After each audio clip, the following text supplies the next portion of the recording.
Well, it's great to be back for another season of Pirate football. Obviously, really excited about the opener. Having an opportunity to go up and play in an iconic venue like the Big House in Ann Arbor is going to be a great opportunity for our program, for our players and coaches. I think everyone knows what kind of team we're encountering. Most experts will tell you on paper they're the most talented team in the country this year, and they return a lot of experience off of a college football playoff team the last 2 years. They've done a great job building a tremendous program. We're very excited about our group. It's been a solid preseason camp, as we've discussed. The guys have been preparing for Michigan for about a week now. Really solid into last week. Had probably, we did kind of a simulated game. It's all the situations and all the scenarios that can come up and kind of special plays and things like that. We did that on Friday.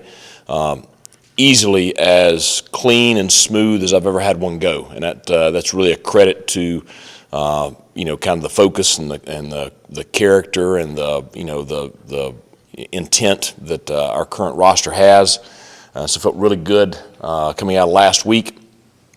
Had a short practice on Sunday, and then today's our heavy work day. Today and tomorrow will be the heavy lifting for this week, getting in all of our padded work before kind of sharpening up on Thursday with all of our late game scenarios and special teams and just kind of ironing out the game plan there, and then get ready for the trip on Friday. So excited about the opportunity to go up there and compete, and looking forward to getting to 12 o'clock on Saturday.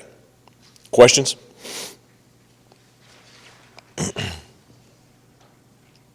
Coach, you have the adrenaline of the season opener, playing in front of maybe as big a crowd as ECU ever has. How do you find the balance with your team of trying to take advantage of the opportunity, but also keeping it level and not trying to do too much? Right. I think that's that was the message I kind of shared with the team on Sunday. Was one thing we have to be conscientious of, and it's everybody's going to be excited on Saturday. The players are already excited.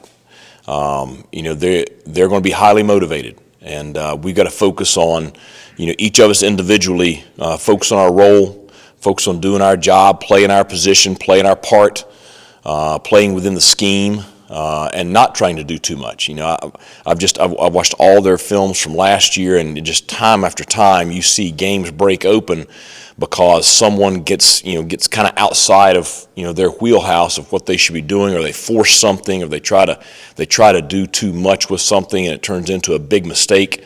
And that's kind of how they made their living on it last year, was taking advantage of mistakes of their opponents.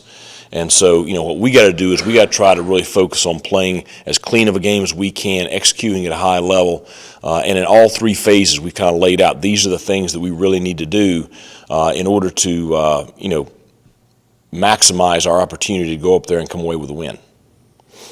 Coach, you've orchestrated an upset or two in your career. In those games, what were some of the things that your teams as underdogs were able to do, and maybe that's the kind of thing you got to do this week? Well, I think in those games in the past, and to be honest, for those teams, we were playing in big venues. South Carolina, we played in front of 80,000 fans. And I think that our players from the start in those games, they didn't let the surrounding environment impact them. They stayed really dialed in to it's just another game. It's no different than wherever our home field is or whatever. And that's the reason we're going to the stadium on Friday, because we want to kind of check the box off on, well, this is one of the largest stadiums in the country, and this is going to be 110,000 in here, but still you're playing on the same dimensions and the same rules, and you're playing against 11 guys. And so just keeping the focus on doing the things that we do every day in practice, and just not letting the environment be too big for them. I know you try to avoid outside noise, positive and negative, but Right. if words like cupcake and layup are used, I mean, does that creep into the locker room, motivational stuff like that? no matter what anybody thinks on the outside, it's not going to impact what we do on game day. And it's the external expectations can never drive our internal motivation. And it's I've had the talking heads say stuff like that, and then they have to eat their words after the game. So that's part of it, and that's what they do. They sit up there, and their job is to entertain audiences, and so our focus is on our players, our coaches. Control what we can control. Doing a great job making sure the Pirates are ready to play and kick off on Saturday and get after it. Can you talk about your special teams, the importance of special teams in a game like this, the hidden yardage, stuff like that? Oh yeah, no, it's going to be very important. We talked about it this morning. We've got to do a great job, whether it's your kicker, your punter, your coverage units, protections, whatever. We got to do a great job of trying to create as long of a field as possible for them. Each possession. The more we can give them a long ways to drive in order to capitalize, the more successful we're going to be. And conversely, the better job we can do of giving our offense great field position throughout the day. The numbers just they'll tell you that field position is going to dictate your percentages as far as scoring on each drive. So controlling the field position through the special teams is going to be critical on Saturday. You talked about the venue, the people, the size. It's probably going to be pretty loud. I guess what attention have you guys paid to the offense, just kind of getting those checks in, calls in, with right. So much noise happening around? Well, fortunately, we've got a lot of experience playing in loud environments. I mean, I don't think anything will ever compare to the Fargo Dome up in North Dakota. And I mean, I've been to the Swamp. I've been a lot of different places. BYU was very loud last year. Preparing for venues like that, we try to simulate that in practice, trying to create during our team periods so much noise that it makes it hard for the kids to communicate, because that's what it's going to be. When it gets loud in that stadium and it's hard for us to hear on offense, we've got to focus in on being able to communicate without verbal words. And so our offensive staff has a lot of experience handling stuff like that, and so we've been working on that for a few weeks. This is only one of 2 times throughout the season. We've got 2 weeks to see the scout team for a specific team. Do you have higher expectations going into this week of practice, since you've already pretty much ran this week, last week? Yeah, I mean, they should have figured out how to function last week, and that's the first week that you exchange scouts. It's challenging for those guys. You have a freshman that comes in here, or you have a guy that's been in the program for a year or so, and everybody's trying to make the travel squad, and all of a sudden, you figure out that this year you're going to be, or at least starting out, because it changes, it's fluid throughout the year, but so you're starting out on the look team. That messes with your psyche a little bit, and that's just human nature, and so we try to work through all that last week. Now, the difference is now it's game week, okay? I ain't got time to worry about anybody's feelings right now. I mean, we got to go out there and get work done. Everybody's got a role. Everybody's got a job. Everybody's going to be committed to the common goal, which is the Pirates getting a win. And so everybody's got to go out and they got to do what they're supposed to do on a daily basis. Today's practice is a fully padded practice. I am trying to be conscientious that I want us fresh on game day, so we've made it about as short as you can possibly have a Tuesday, which that means every rep today is critical. We don't have time to repeat a play or repeat a look or whatever because somebody is not focused. So our focus today at practice is critical, and I do have very high expectations for it. Coach, in those games that you mentioned earlier, the big time games where you're the underdog, how important is offense and offensive control of the ball in this game in particular? Well, I think it's more of staying away from the big mistakes that give your opponent something that they didn't have to earn. I think that's the biggest thing from an offensive standpoint. Just staying away from the big errors. It's okay to throw a ball away every once in a while. It's okay to punt, okay? What's not okay to do is lay the ball on the ground on the 10-yard line. What's not okay is to throw a post route into post coverage and give up a cheap interception. So I think that's the bigger the bigger thing, especially early in the ball game. Early in the ball game, because you do have all those juices and everything, it's going to be not making the big mistake that gives them momentum. Staying in the game early, because after that everybody's going to kind of settle down, and then it's going to come down to playing the game.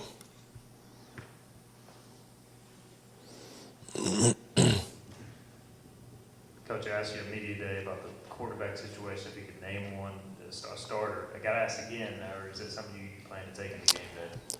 We're going to have 70 guys get on that plane Friday and head to Ann Arbor. And when we take the field on offense, there'll be 11 out there. And it'll be the same way on defense. And I'll tell you, every year that goes by, you always look and evolve and stuff. And I'll tell you, if you ask me to put together a depth chart, I mean, there'd be so many names on there. And I couldn't really tell you, this is a starter and this is not, because there may be a guy that might be listed on a depth chart as a 2, but he's going to be out there for the first snap.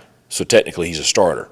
And we're going to play a lot of guys on both sides of the football. We're going to play a lot of guys on special teams that have critical roles. And so, we know who's going to take the first snap, and everybody else will find out at 12:00, whatever the kickoff time is on Saturday. Your offensive line was a question mark going in, your comfort level with your O-line and your rotation you have going into this, how are you feeling about them this week? Well, I think we found 5 guys that are working together pretty good right now for the last couple of weeks, and we've moved some guys around. I think we found our next, 2 or 3 guys that we're going to, use in rotation. And again, just like everything else, that's going to be a fluid process throughout the year. But I think we know who our group is going into this game. Now, they're going to be challenged as much in this game as any game they'll have this year. You're facing arguably the number 1 defense in the country. With 8 of 11 starters back from that team last year. So, you're facing a great challenge, which is fantastic. You find out exactly what you are. I think that the coaches have done a great job of game plan-wise putting together, a plan that's going to allow our guys to have success and allow our guys to go out there and compete. And the big thing I want them to do is playing fast and, not thinking and not being hesitant. You just mentioned playing a lot of guys probably on Saturday. Is that just because there's still some evaluating to do, or is that just sort of a testament to the depth you guys have and feel comfortable playing a whole bunch of different guys? No, I think it's number one. It's a blessing to have the depth on this roster that we have, and I think a lot of guys have earned the right to play. Number 2, I think it's going to be a necessity. When you get in these ball games and you're facing fronts that have the size that we're going to see on Saturday. If you don't play a lot of guys, they're going to wear you down. Fortunately, like for example, our defensive front, we have quality depth and we have a lot of guys with experience. And our goal is to get those guys into the second half fresh, and that way we can play at a high level throughout the game.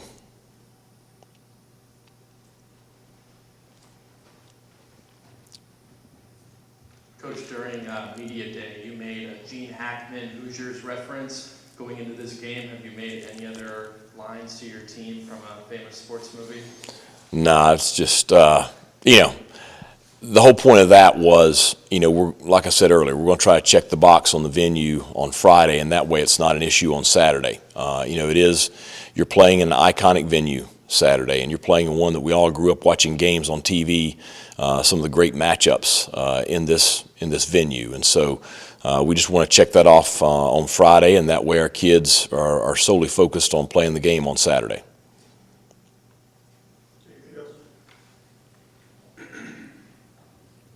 Coach, just curious, with the Michigan's coaching situation, Harbaugh obviously sitting out and the OC, from a prep standpoint, does that change anything for you guys, or is it more just, I don't know, outside noise you don't have to worry too much about? I'd rather them sit some of those players out. So, you know what they have coming back. I don't think it will impact their scheme at all. They have an experienced play caller that'll call the game on Saturday. We know him a little bit, and I'm sure that they're coaching the team throughout the week. So they're going to put the game plan together. They just got to have a couple of guys implement it on game day. So I think it'll have a minimal impact on the game overall. Any other questions for Coach this afternoon? Thank you. All right, thanks a lot.